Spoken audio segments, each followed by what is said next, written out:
Hi, I'm Jeff, and welcome to the third gSculpt video tutorial. In this tutorial, we'll learn how to model a mushroom. Let's start by creating a cylinder. We're going to change the length to 125, and we're going to change the radius to 12, to make it more suitable for the stalk of the mushroom. Now we're going to edit this mesh. We select the Mesh tab, and we'll see all the various tools that are available for editing a mesh.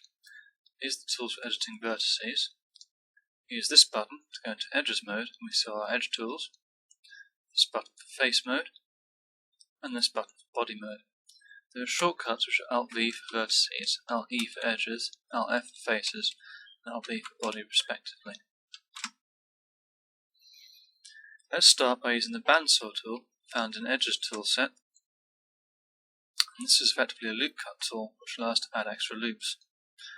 We're going to start by creating some loops for the cap of the mushroom. Click the bandsaw button. You'll notice that as you move the mouse pointer around, various edges are highlighted in green. This is pre-selection highlighting is used throughout gSculpt. This will tell you what edge will be used by the tool before you actually click and use it. In this case, the bandsaw tool also places a small pink cross on the closest point on the edge to the mouse pointer and a small purple circle, which is the edge loop that will be inserted when we click. As you can see, when we click, the edge loop is inserted. This is the dividing line between our cap and our stalk. Let's add another couple of loops for the definition of our cap. Put one here, and I'll put one here.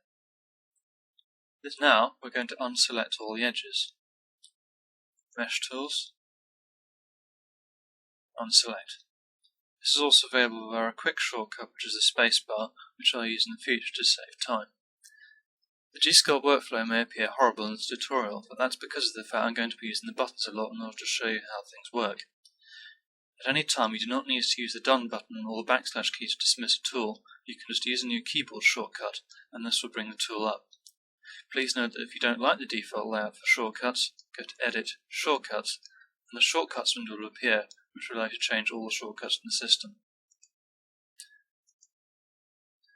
Now we have these edge loops which will be used to define our cap. Let's select both of them and scale them and make them larger so we can push our cap out. We can use the Pick Loop tool to pick the edge loops, which has a shortcut which is L. So we select that and we see that they're highlighted, we select that loop and we select that loop. Please note that also, in addition to being available via the Mesh tab, tools are available by right click and then you get to the context menu. Let's use this to scale. The shortcut for scale is E. We need to enlarge these in the XZ direction. This manipulator is similar to the position manipulator explained in the previous tutorial. The pink part of the manipulator will result in scaling in X and Z. Let's drag it out to scale the loops to make them larger to make our cap.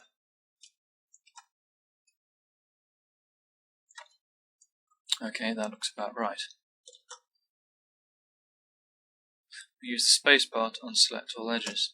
I think the cap is a bit thick, so let's use the Edge Loops tool, shortcut L, select the loop, and the Move tool, shortcut W, will drag the loop up. Space to unselect all. This loop here could be moved up as well. L to select the loop, W to move, and now drag it up.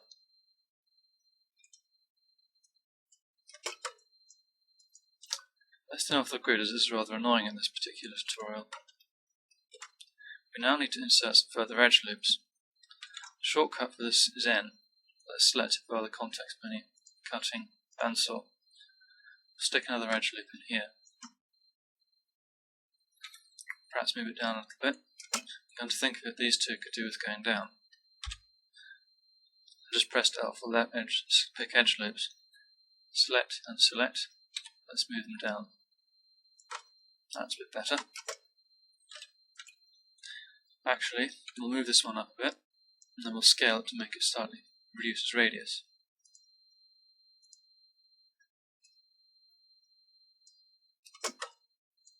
We could do with bumping this out a bit, so let's insert another loop. Let's use N to access the bandsaw tool. Move it up a bit.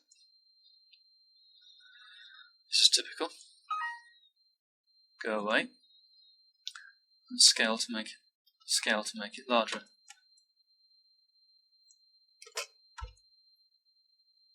That's just what you don't want to happen when you're making a video tutorial. Now, let's define the stalk. Let's add a couple of loops in. This allows to give the stalk a nice rounded base. Probably want to move those down a bit. That was W there to access the scale tool. Sorry, move tool. Make them a little larger. Space to unselect all. Enter bandsaw. U to scale, reduce the radius a bit. Scale once again.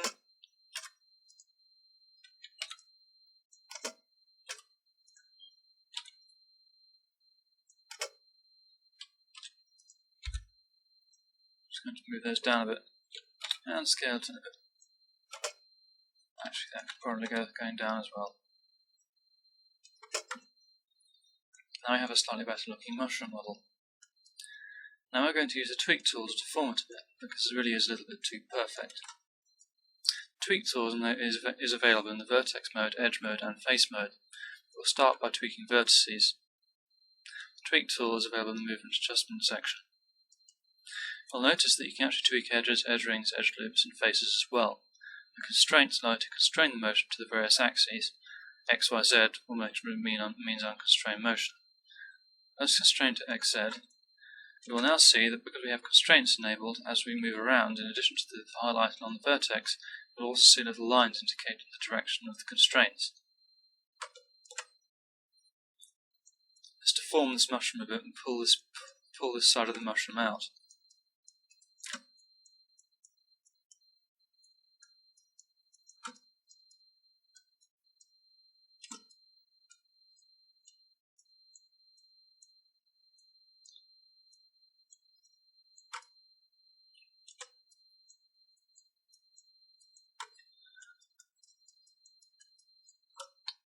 Let's push this bit in.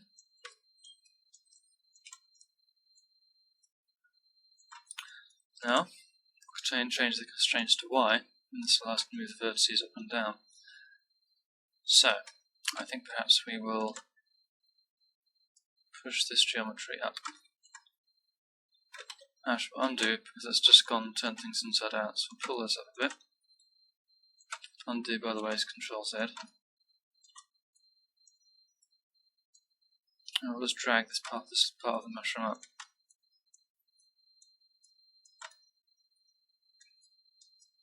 Let's push this bit down as well.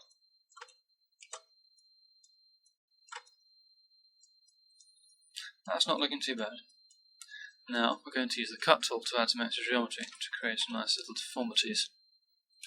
The cut tool is available in most modes. It's available under the cutting section. The cut tool pretty much allows you to put in freehand cuts. I've heard that this is similar to the way the soft image cut tool works. As you can see with pre-selection highlighting, in addition we have a little pink cross which once again is placed closest to the point, on the closest point on the edge of the pointer. What we do is we click and a cut point is placed. Then move to another edge so that is instant to the same face, and we just click to put in a cut. Please note that if you hold down Shift, it'll go to a vertex. We don't want to do that for now. Until, however, that is, we reach the end. Here, in this case, we hold down Shift, that'll take the cut to a vertex, and we bring it back to the first vertex of the cut. Now we have our cut. Now, we're going to take these vertices here and move them out.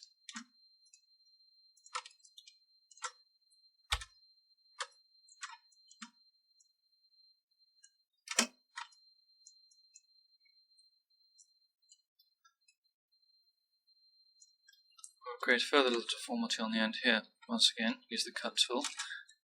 Shortcut is T.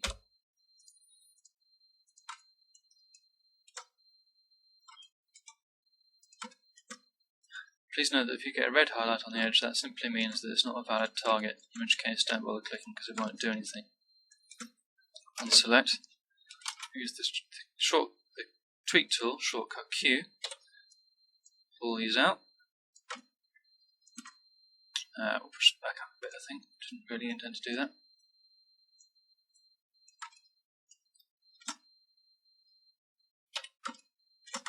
Once again, cut tool, shortcut T.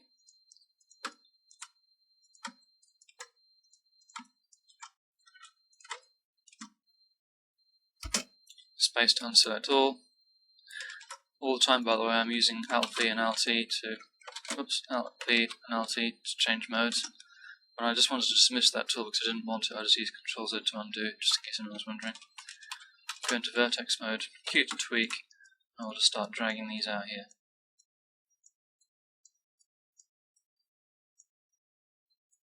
Pull these out a little bit too.